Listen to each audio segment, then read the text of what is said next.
आज की जो कहानी है वो वाकई में आप सुनेंगे तो ऐसा लगेगा कि ऐसा भी कुछ आज के ज़माने में घटित हो रहा है। और ये हर जो है हर ज़िले में, हर एक गांव में कहीं ना कहीं इस तरीके की घटनाएं आपको सुनने को मिलेगी ही। और आगे चल के शायद है कि अगर इसमें कुछ बदलाव नहीं किया गया तो शायद है कि इस तरह की घटनाएं आए दिन सुनने को मिलेगी। पर ऐसे जो रिश्तों को जो है तार तार कर दिए, जो रिश्तों को ना समझे, आज के जनरेशन में कुछ ऐसे ही जो है भाई बहन चाहे कह लो चाहे किसी भी रिश्ते में है, तो वो आज के रिश्तों को अहमियत नहीं देते हैं। सिर्फ अपनी मानसिकता जो भी उनकी है वो मनसा पूरी करते हैं बिना ये सोचे कि इसमें हमारा रिश्ता क्या है। तो चलिए वीडियो को स्टार्ट करते, पूरी कहानी जो है वो बताते हैं। और ये बिल्कुल सच्ची घटना है, कोई काल्पनिक कहानी नहीं है, क्योंकि ये हमारे आसपास की ही कहानी है। तो ये जो है कहानी, वीडियो स्टार्ट करने से पहले अगर चैनल पर नए हैं तो चैनल को जरूर सब्सक्राइब कर लीजिएगा। वीडियो अच्छी लगेगी तो लाइक और शेयर भी कर दीजिएगा। इस पूरी घटना को सुनने के बाद आपकी जो भी राय रहेगी कमेंट के थ्रू जरूर अपनी राय लिखिएगा। इस कहानी से आपका क्या राय है, क्या कहना चाहते हैं, जरूर इस वीडियो में अपना संदेश जरूर दीजिएगा। तो ये कहानी जो है वो एक गंदी मोबाइल की लत से जो है लगती है और ऐसे जो है रिश्तों को तार तार कर देती है जिससे आप सोच भी नहीं सकते हैं। तो ये कहानी जो है वो मध्य प्रदेश के जिला रीवा की कहानी है। रीवा के अंतर्गत एक जवा जो है थाना आता है, वहीं के उसी गांव की जो है जवा गांव की कहानी है। यहाँ पे एक घर में 5 सदस्य रहते हैं, जिसमें एक माता पिता और उनके जो है 4 बच्चे रहते हैं, जिसमें 3 लड़कियां रहती हैं और एक लड़का रहता है 13 साल का। एक लड़की रहती है सबसे छोटी जो 9 साल की, और दोनों लड़कियां जो है वो एक 18 साल की रहती है और एक 16 साल की रहती है। लड़का जो है वो 3rd नंबर पे आता है और लड़की जो है एक उससे भी छोटी 9 साल की थी। और उनके पिताजी जो है वो बाहर कमाते थे और माता जो है वो उनकी माता जी जो है वो घर में हाउसवाइफ थी, अपने बच्चों को पालना देखना सारी चीज़ें वो करती थी, जैसे कि एक औरत हाउसवाइफ जैसे रहती उस तरीके से सारी चीज़ें चलती हैं। पर ये कहानी जो है वो कहाँ से स्टार्ट होती है, घर में सिर्फ एक ही फ़ोन रहता है और फ़ोन जो है वो हमेशा भाई के पास रहता है, क्योंकि वो एक लौता लड़का था। इसके लिए भी कहीं ना कहीं उसको अहमियत ज़्यादा दी जाती थी और वो हमेशा जब भी उससे फ़ोन लिया जाए तब वो हमेशा कहता था कि मैं पढ़ाई कर रहा हूँ। तो पढ़ाई के लिए जो है वो फोन हमेशा लिया रहता था। पर उसको जो है फोन चलाते चलाते कब गंदी फिल्मों का जो है उसको लत लग गई, गंदी चीजें जब उसने देखना चालू कर दिया, इसकी भनक जो है उसके परिवार में किसी को नहीं पड़ी। सब अपने अपने काम में व्यस्त थे।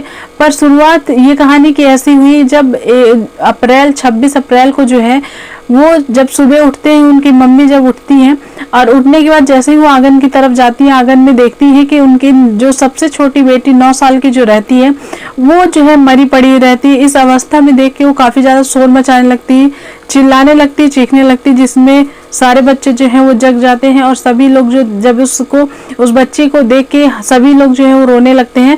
आस पड़ोस के लोग इकट्ठा धीरे धीरे जो है शोर शराबा सुन के इकट्ठा होते हैं। इकट्ठा होने के बाद जब उस लड़की को देखते हैं कि वो मृतक अवस्था में है, तब फौरन जो है वो पुलिस को फ़ोन करते हैं और पुलिस जैसे ही आती है सभी लोगों से पूछताछ करती है, पर ऐसा कुछ खास जो है वो पता नहीं चलता। और सभी का यही कहना था कि इसका जो है इस बच्चे को किसी कीड़े ने किसी ने काटा है, उस वजह से जो है इसकी मृत्यु हो चुकी है। पर यहाँ पे उनके फैमिली से, दोनों बहनों से, भाई से, माता से पूछा गया, पर उनका भी यही जवाब था कि किसी कीड़े के काटने की वजह से इसकी जो है मृत्यु हुई है।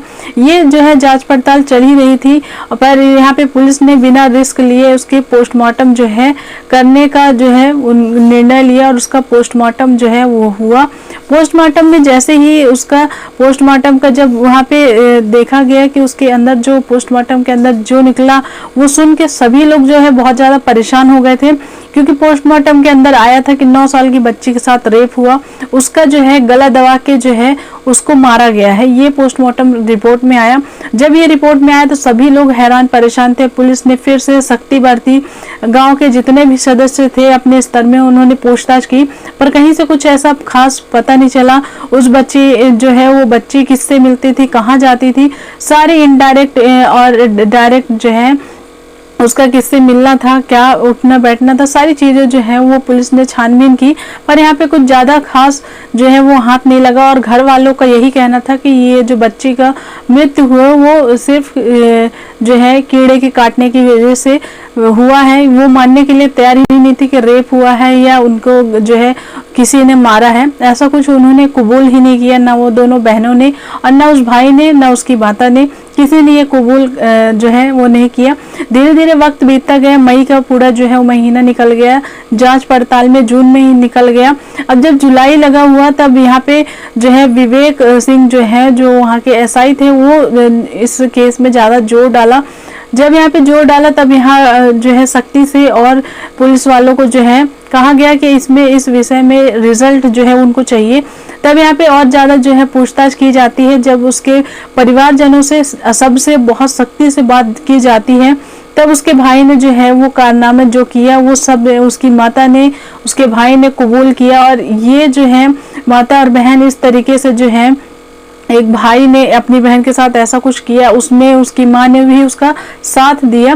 भाई का जो है वो गलत लत लग चुकी थी, जो है गलत फिल्में देखने की लत लग चुकी थी, जिसमें वो एकदम से मकबूल हो चुका था। उसमें वो नशे में जो है एकदम फ़ोन हम उसके हमेशा पास रहता था, किसी को वो फ़ोन टच करने के लिए नहीं देता था।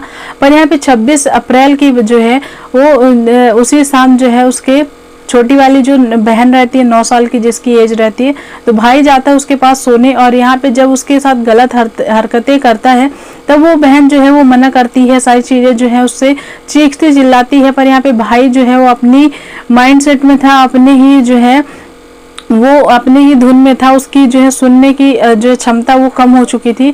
और लगातार उसके साथ रेप उसने किया। रेप करने के बाद उसको जो है मारने की कोशिश कर रहा था, जिसमें वो काफ़ी ज़्यादा चीखती है, चिल्लाती है, जिसमें कि दोनों बहनें आती हैं उसकी और माँ भी आती है। जब माँ देखती है तब वो कहती है कि तुमने ये जो तुम इसको क्यों मार रहे हो, जो हरकतें तुमने की है तुम्हारे पापा को पता चलेगा तो वाकई तुमको जो है वो जिंदा नहीं छोड़ेंगे। तब उसने जो है उसके गले में हाथ रखते हुए, भाई ने बहन को जो है गले में हाथ रखा ही था और कहा, सारी चीज़ें जो है वो बताया और बोला कि मुझसे जो है गलती से ये सारी चीज़ें हो गई हैं और अगर ये जिंदा रहेगी तो ये सारी चीज़ें जो है वो पापा को बता देगी। तब उसकी माँ ने भी सपोर्ट किया और कहा कि इसको बिल्कुल मार दो, नहीं तो ये जो है तुम्हारे पापा को बता देगी और फिर उसके बाद क्या अंजाम होगा तुमको, तुम्हारा वो तुमको भी पता होगा। और इतने में जो है वो खड़ी सारे लोग जो है वो तमाशा देख रही थी और एक भाई जो है वो बहन को मार रहा था और उसको गला दबाने के बाद उसको मार दिया और आंगन में जो है उसको ले गए, लिटा दिए। और उसके बाद ये सारी चीज़ें एज इट इज जो है सभी लोग सोने चले गए। और दूसरे दिन जब सुबह होती है तो ये चारों लोग जो हैं घर के सदस्य जो हैं, वो दोनों बहनें और भाई और उसकी माँ सारा ड्रामा जो है वो रचने के लिए एकदम तैयार थे और रोना धोना जो है वो तैयार कर दिए थे। और इस तरीके से जो है अपना गुनाह जो है उन्होंने अब जाके कबूल किया। पहले इतना जो है ऐतराज जताया और कहा कि कीड़े जो है काटने से उसकी मृत्यु हुई है। इस तरीके से जो है चारों लोगों को जेल की सलाखों के पीछे उनको डाल दिया गया। और यहाँ पे बाप का जो है वो रो रो के बुरा हाल है और सोचने में मजबूर है कि ऐसे कैसे, मतलब जो इतने हमने मेहनत किया, पैसा दिया, सारी चीज़ों को जो है वो ध्यान दिया, पर ऐसे इतनी बड़ी जो है ऐसा गलती हो गई और उसमें वो नहीं थे, फिर भी उनको काफ़ी ज़्यादा दुख होता है और उनका पूरा परिवार जो है एक तरह से बिखर चुका है और इसमें जल्द ही उन लोगों को सज़ा भी पड़ने वाली है। तो इस पूरी कहानी में आपको सुनने के बाद आपकी क्या राय है कमेंट करके ज़रूर बताइएगा। और यहाँ पे जो है आप अगर आपके बच्चे के पास फ़ोन रहता है तो आप बिल्कुल उनको देखा करिए कि वो क्या देखते हैं क्या नहीं, क्योंकि आज के ऐसे जनरेशन है, बहुत सारे ऐसे आपको देखने को मिल जाएंगे कि अगर बच्चे खाना नहीं खा रहे हैं या कुछ भी है, अगर किसी चीज़ के लिए गुस्सा है तो उनको फ़ौरन ही मोबाइल फ़ोन दिया जाता है ताकि वो मान जाए। तो जो कि आज ऐसा आप सुन रहे हैं कि ऐसा परिणाम हो सकता है। वेल, आपका क्या कहना है कमेंट करके ज़रूर बताइएगा। मिलेंगे कल के एक नए वीडियो में, तब तक के लिए bye bye. Thanks for watching. Thank you.